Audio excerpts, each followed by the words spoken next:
Ingat dengan catatan si Roy. Sebagai dukungan kamu terhadap channel ini, silakan subscribe dan nyalakan lonceng notifikasi.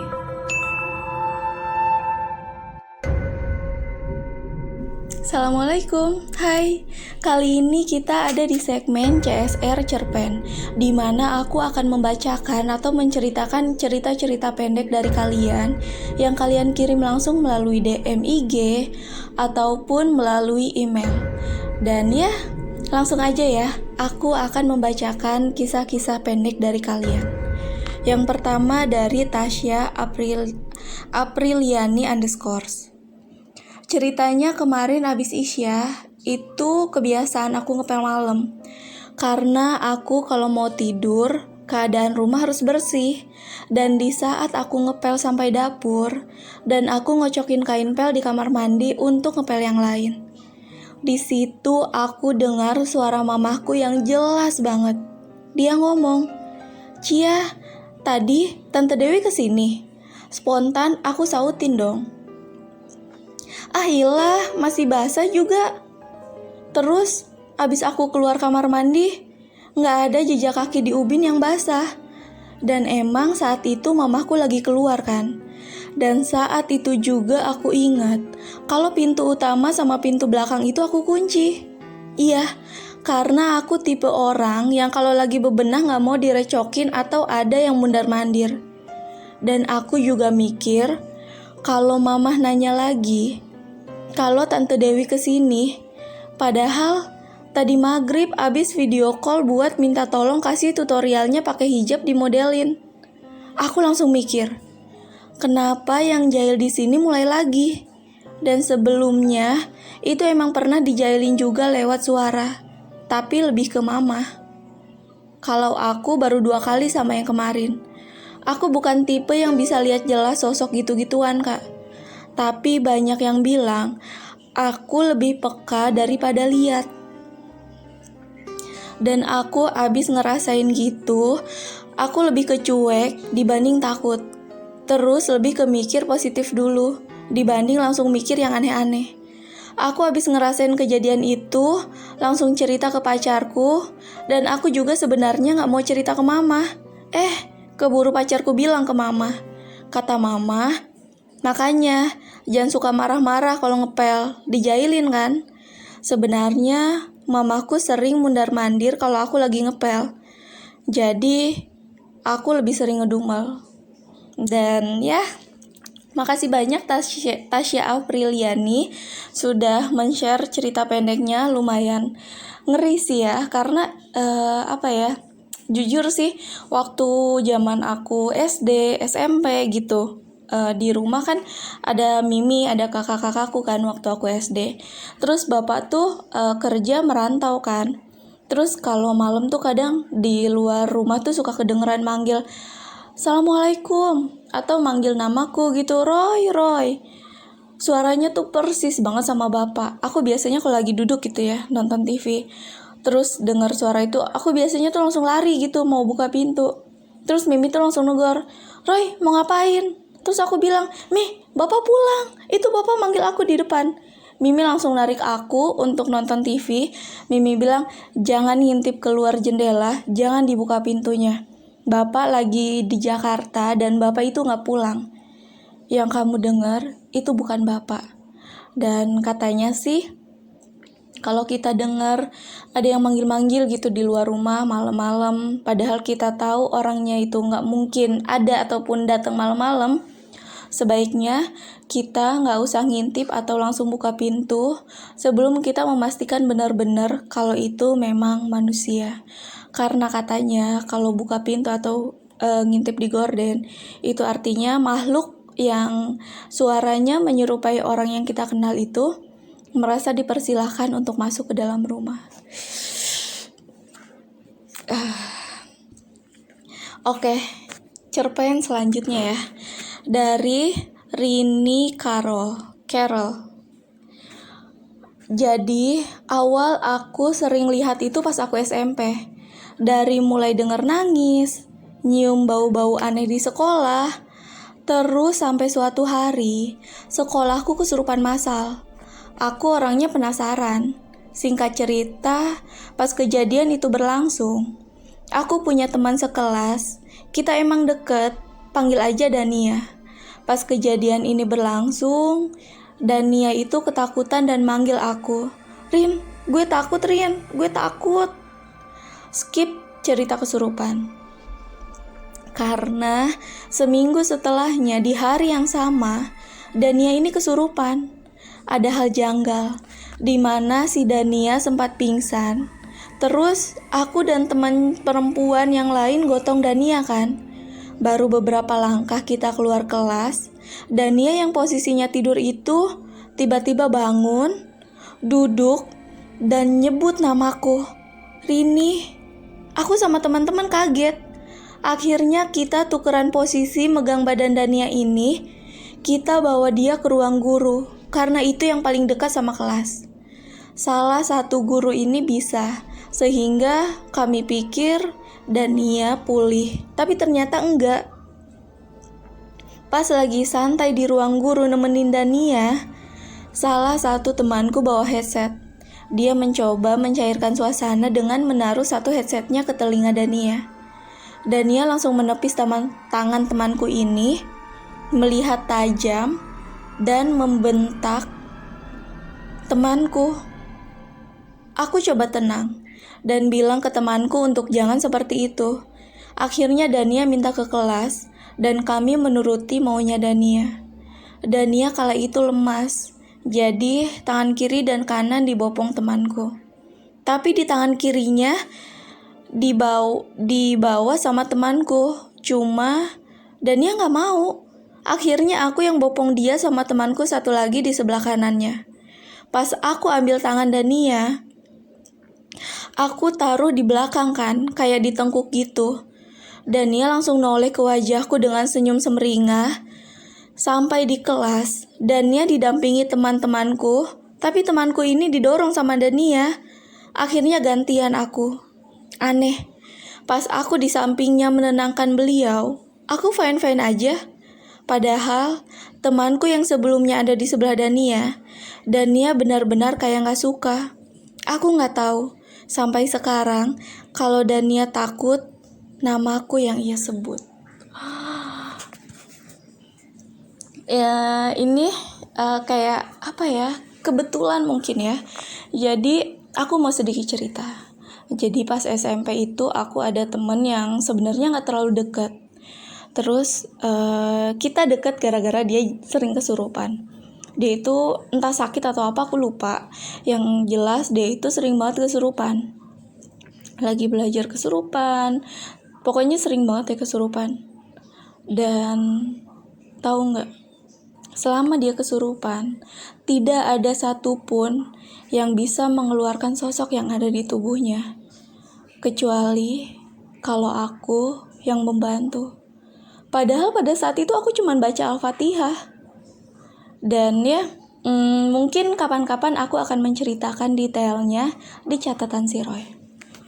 Terima kasih Rini sudah men-share kisahnya sama aku, dan semoga aja temannya udah gak kesurupan lagi ya. Oke, jadi ini ada cerpen lagi dari Dini Aulias, dan ini kisah yang dia alami. Aku pernah 2 kali dalam posisi setengah sadar, kayak mau bangun tidur gitu. Yang pertama, aku pernah disamperin semacam kunti, tapi seluruh badannya hitam semua. Rambutnya ngembang, kusut, tapi wajahnya gak kelihatan. Cuma kelihatan satu matanya doang. Tiba-tiba nyamperin aku posisi tidur sambil melototin aku. Langsung aku kebangun, dan ternyata jam 1:30 dini hari. Aku baca-baca ayat kursi sampai aku ketiduran lagi. Posisi itu aku pas di kamar kos lamaku, dan udah ditinggal pindahan sama penghuni sebelumnya. Dan di dalam kamar itu ada lukisan cowok cewek. Sebenarnya tapi rada serem. Jadi lukisannya itu bagus tapi agak serem gitu. Artistik tapi agak serem. Terus yang pengalaman kedua, aku pas tidur di kamarku, posisi pintu kamar kebuka sedikit dan kamar gelap. Aku posisi setengah sadar dan ngeliat ada tangan kecil kayak melambai-lambai gitu dari luar pintu yang kebuka sedikit tadi. Aku kira adikku, sampai aku kebangun terus gemborin dia. Pas tak tanyain, ternyata bukan dia yang usilin aku pas lagi tidur. Jujur aku penasaran, ada hubungannya gak sih sama gambar yang ada di kamarnya yang katanya ada gambar perempuan sama laki-laki? Serem sih menurutku. Terima kasih banyak Dini Aulias sudah men-share pengalamannya. Dan sekarang pengalaman lagi dari Rini Carol yang tadi DM ya, yang tadi aku bacain ceritanya yang tentang temannya yang kesurupan dan selalu manggil nama dia. Jadi kejadiannya pas aku SMP. Aku lupa kelas berapa. Aku tinggal di rumah kontrakan 3 petak. Nah, aku punya ponakan cowok namanya Arul. Orangnya gemuk, botak, dan lucu banget.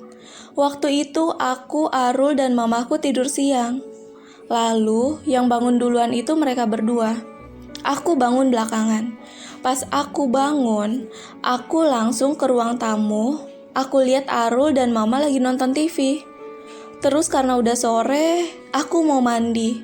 Aku sudah ambil handuk, tapi gak langsung ke kamar mandi.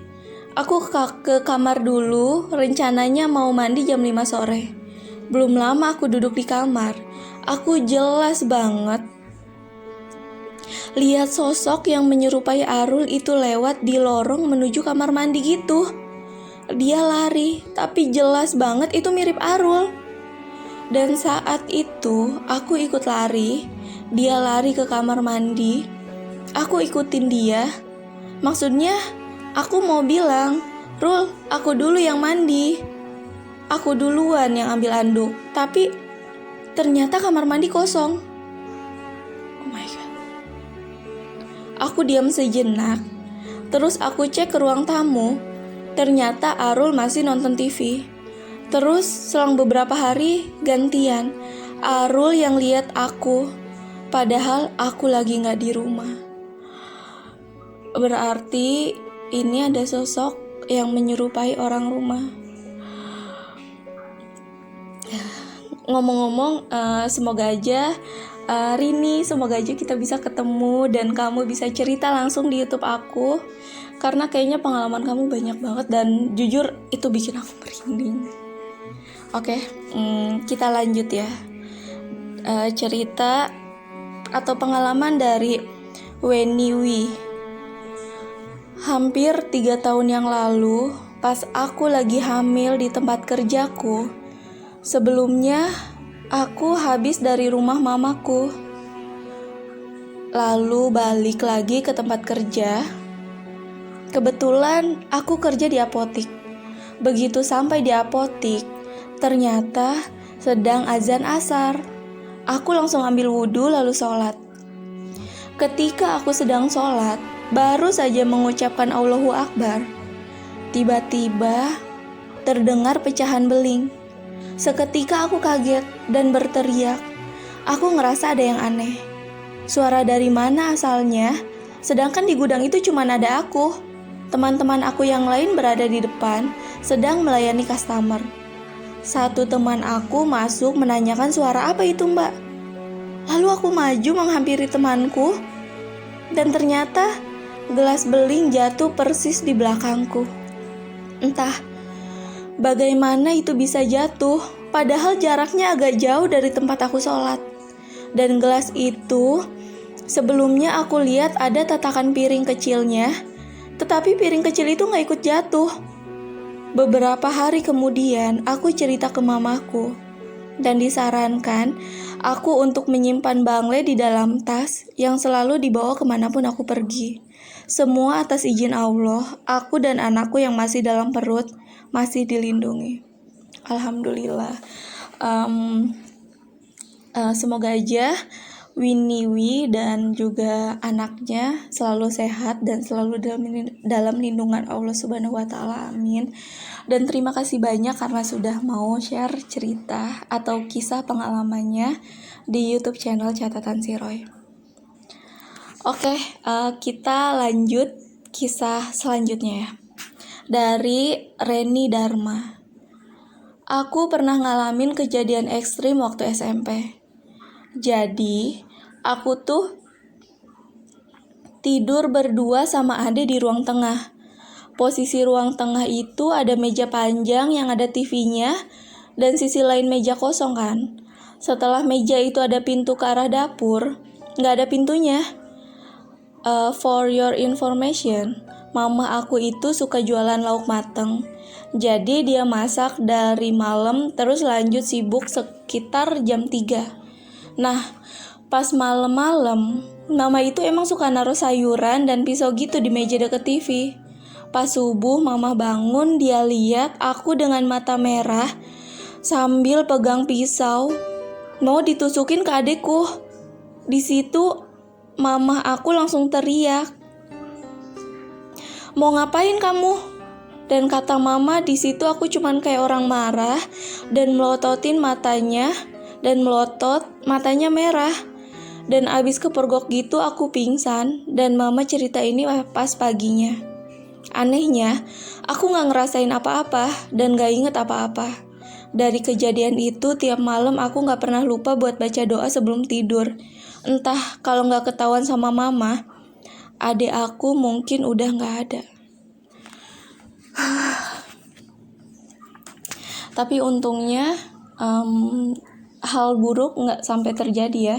Tapi jujur deh, aku tuh suka penasaran. Kan suka ada tuh di catatan-catatan kriminal atau di berita-berita kan, ada kasus yang menghilangkan nyawa orang tuh. Dan dia tuh atau si pelakunya tuh bilang katanya dapat bisikan lah, apalah inilah itulah. Aku tuh penasaran, emang bisa ya sampai kayak gitu. Dan jujur kalau beneran bisa sampai kayak gitu, serem banget sih. Ngomong-ngomong, terima kasih banyak ya karena sudah mau share ceritanya. Dan kali ini kisah dari ahot_am. Jadi waktu kelas 3 atau kelas 4 SD, saya lupa. Tapi saya ingat waktu itu, saya jadi satu rumah sama ayah saya. Waktu itu inget bener lebaran keempat. Karena tiap lebaran keempat pasti berkunjung ke desa sebelah. Itu pastinya jalan kaki dan berangkatnya habis zuhur sampai malam jam 10. Biasanya baru pulang karena belum ada motor. Waktu itu habis maghrib berjalan melewati jalan kecil penghubung antar desa yang penerangannya sangat minim. Setelah melewati kuburan itu, ada suara buah jatuh. Sama Pak D saya diambil lah buah tersebut. Bapak saya teriak, "Apa mas yang jatuh?" "Pak D saya, kelapa ini lumayan buat masak."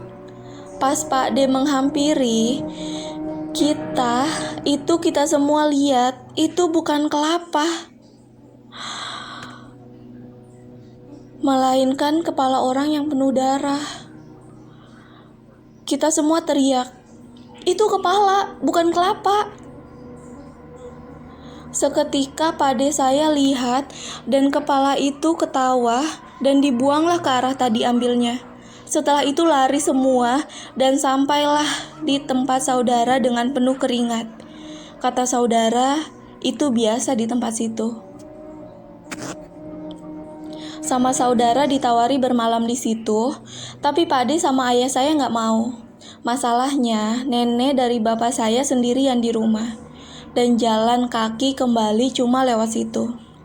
Pas perjalanan pulang itu, aku, anak dari Pak Deku, lihat pocong, kuntilanak, dan suara buah berpindah. Jadi kayak suara buah ngegelinding gitu, sambil ketawa sepanjang jalan itu. Padahal di situ nggak ada rumah, cuma pohon-pohon. Setelah disuruh baca ayat kursi sambil jalan, sampailah di musola dekat dusunku. Tapi beda dusun. Di musola itu ada banyak orang yang makan-makan. Kita ditawarin makan bareng, tapi pada gak mau, udah pada pengen pulang gara-gara kejadian itu. Terus dibungkusin suruh bawa pulang sama Pak D yang satunya lagi diterima. Alhamdulillah selama perjalanan gak terjadi apa-apa. Tapi pas sampai rumah sama Pak D aku dibuka katanya kepala. Tapi kepala apa gak tahu. Aku cuma dengar pembicaraan Pak D dan ayahku. Isinya kepala dan katanya harus dikembalikan. Setelah itu dikembalikan, tapi nggak tahu selama perjalanan digangguin enggak. Oh iya, yang berangkat ada 10 orang. Yang pas lihat kepala, yang dikira kelapa, itu semuanya lihat. Oh my god. Kalian bayangin gak sih, 10 orangnya itu 10-10-nya lihat kalau itu kepala. Dan katanya pas pulang itu, pas bungkusan itu dibuka, ternyata di dalam bungkusannya itu kepala. Dan akhirnya kepala itu harus dibalikin. Dan akhirnya beberapa orang dewasa balik lagi ke tempat itu untuk balikin kepala yang tadi dibawa.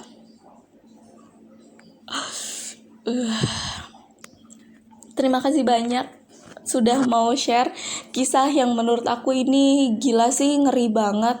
Dan semoga aja suatu saat kita punya kesempatan untuk ketemu, biar kamu langsung bisa share cerita kamu di YouTube channel Catatan Si Roy. Jadi gak usah aku bacain, tapi kamu langsung share sendiri.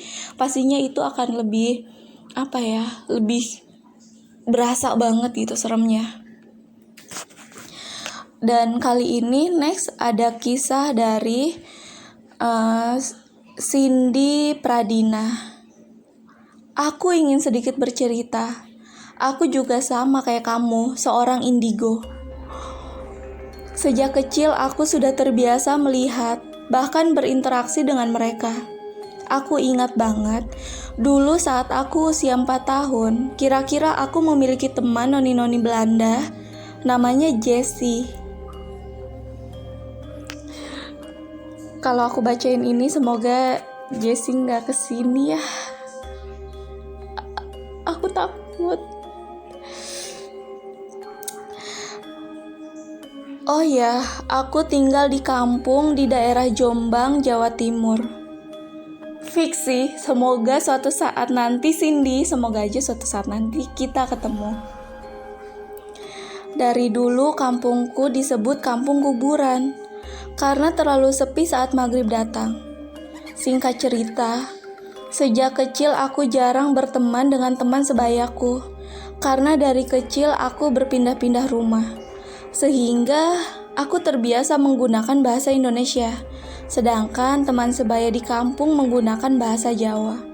Karena merasa tak punya teman, aku lebih suka bermain sendiri di loteng rumahku yang emang saat itu belum jadi. Di sana aku memiliki teman noni Belanda, Jessie namanya. Dia cantik banget. Ingat, aku saat itu aku bermain dengan dia. Aku tertawa, berbincang-bincang layaknya aku ada temannya. Saat itu mamaku tahu kalau aku ada temannya. Ditengoknya aku di loteng dan bertanya, aku sedang main sama siapa? Aku jawablah dengan Jessie. Aku jelaskan ke mama kalau Jessie ada di sampingku bermain bersamaku. Tapi mama tak percaya.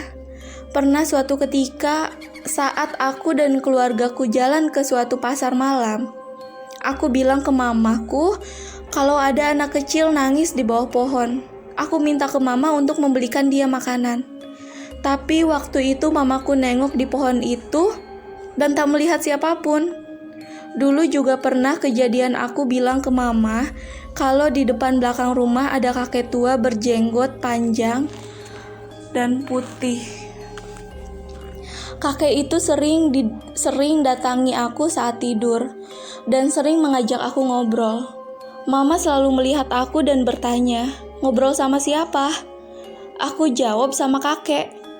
Itu lagi liatin kita di pintu.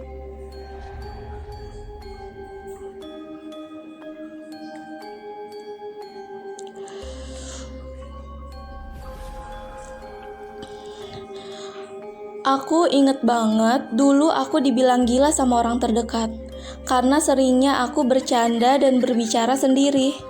Oh ya, sebelum pindah ke kampung, aku dibilang gilanya. Oh ya, sebelum pindah ke kampung LO, aku dibilang gilanya karena dulu aku sempat tinggal di Bandung, Jawa Barat. Dan kejadian-kejadian yang aku ceritakan itu terjadi saat aku di daerah Bandung, Jawa Barat. Karena mamaku merasa semakin khawatir, akhirnya kita semua pindah ke kampung saat itu. Namun di kampung pun, aku masih sering berinteraksi dengan mereka, hingga aku memiliki teman yang bernama Jessie itu. Pernah aku suatu ketika saat di sekolah SD, aku pulang nangis, karena aku melihat orang dengan wajah hancur, penuh darah di kamar mandi sekolah. Bayat aku merinding. Saat itu aku gak berani lapor guru. Aku langsung pulang untuk bilang mama sambil nangis. Singkat cerita, aku pun dibawa ke ustadz, masih saudara sama bapakku.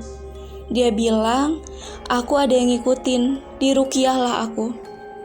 Meskipun udah diruqyah, tapi penglihatanku masih sama. Dulu pernah aku bilang ke mama kalau rumah kita ada macan putih gede banget, rumah di kampung.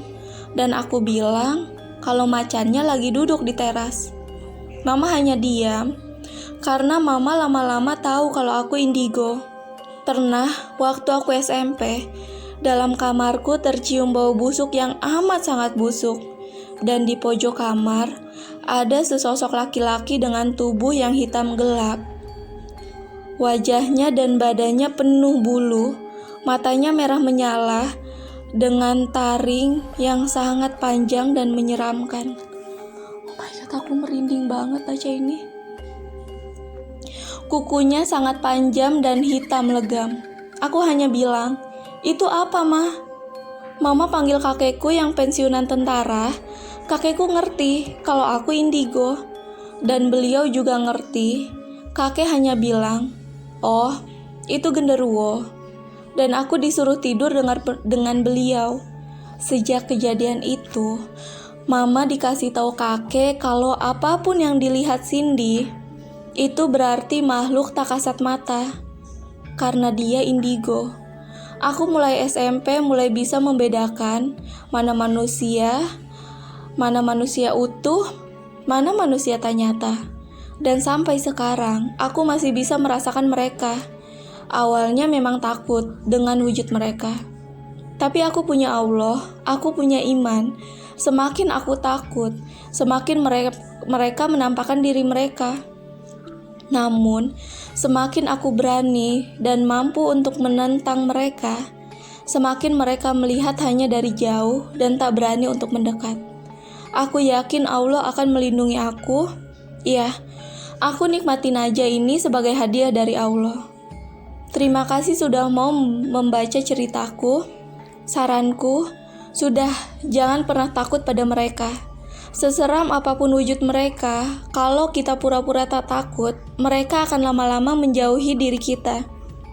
Karena orang indigo memiliki aura yang berbeda dengan orang yang bukan indigo, sehingga mereka tertarik untuk mendekati kita. Terima kasih sudah mau membaca ceritaku.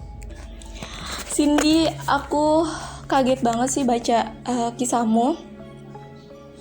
Dan aku harap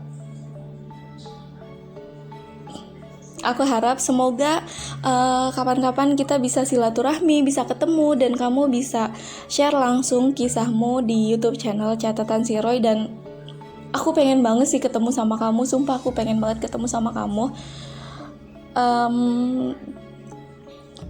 Karena jujur aku tuh nggak seberani kamu gitu loh. Aku tuh masih penakut, apalagi sekarang. Kalian tahu kan, sosok yang menyerupai Mimi itu lumayan bikin trauma aku. Dan aku tuh harus bangkit dari rasa trauma aku itu tuh bertahun-tahun, bahkan belasan tahun. Dan karena kekepoanku, aku pengen tahu kenapa dia gangguin aku.